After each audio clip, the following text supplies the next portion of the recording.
चित्रं नो यन्त्रं तदपि च न जाने स्तुतिमहो न चाह्वानं ध्यानं तदपि च न जाने स्तुतिकथा न जाने मुद्रास्ते तदपि च न जाने विलपनं परं जाने मातस्त्वदनुशरणं क्लेशहरणं विधिरज्ञानेन द्रविणविरहेणालिसतया विधेया शक्यत्वा तव चरणयोर्याच्युतिरभूत् तदेतच्छन्तव्यं जननि सकलोद्धारिणि शिवे कुपुत्रो जायेत क्वचिदपि कुमाता न भवति पृथिव्यां पुत्रास्ते जननि बहवः सन्ति सरला परं तेषां मध्ये विरलतरलोऽहं तव सुतः मदीयोऽयं त्यागः समुचितमिदं नो तव शिवे कुपुत्रो जायेत क्वचिदपि कुमाता न भवति जगन्माता तव चरणसेवा न रचिता न वा दत्तं देवी द्रविणमपि भूयस्तव मया तथापि त्वं स्नेहं मयि निरुपमं यत् प्रकुरुषे कुपुत्रो जायेत क्वचिदपि कुमाता न भवति परित्यक्ता देवा विविधविधिसेवा कुलतया मया पञ्चाशीते रधिकमपनीते तु वयसि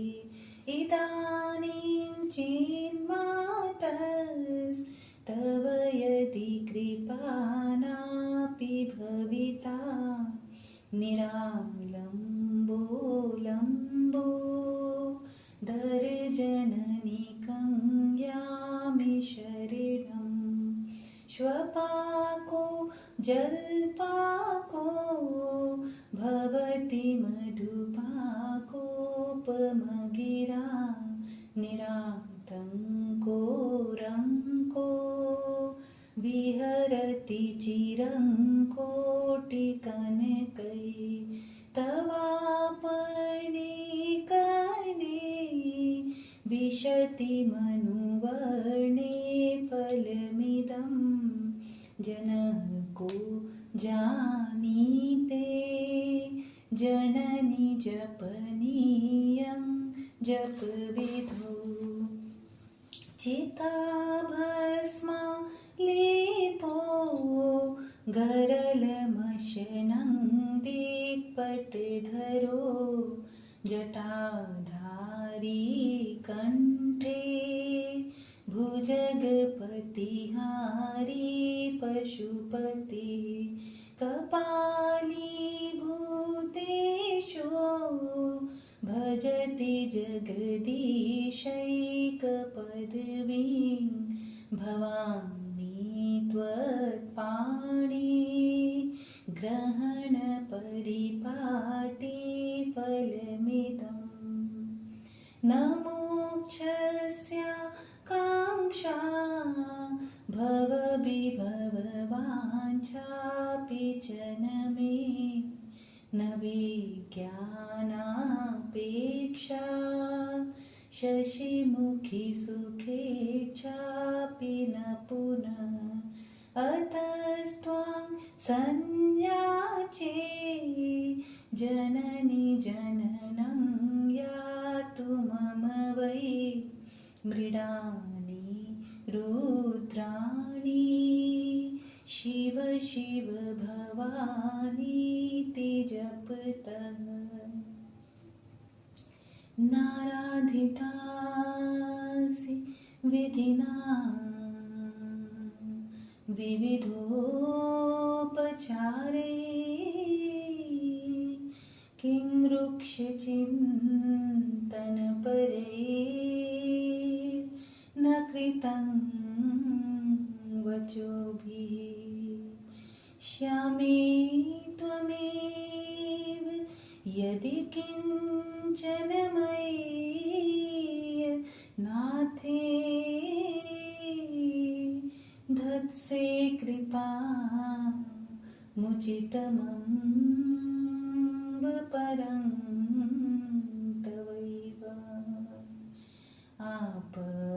आपत्सुमग्नः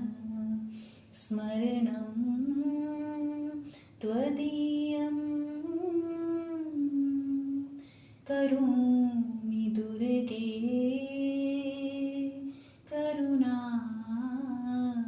करुणान्वेषि नैतच्छठत्वं मम भाव येथा क्षुधा तृषार्ता जननीं स्मरन्ति